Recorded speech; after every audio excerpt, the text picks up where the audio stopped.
Man's best friend. Well, this dog ran after his friend that was in the back of an ambulance. And once the EMT found out, he stopped and let the dog in the back of the ambulance. Wow.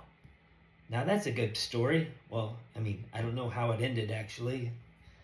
Let's hope everybody's okay.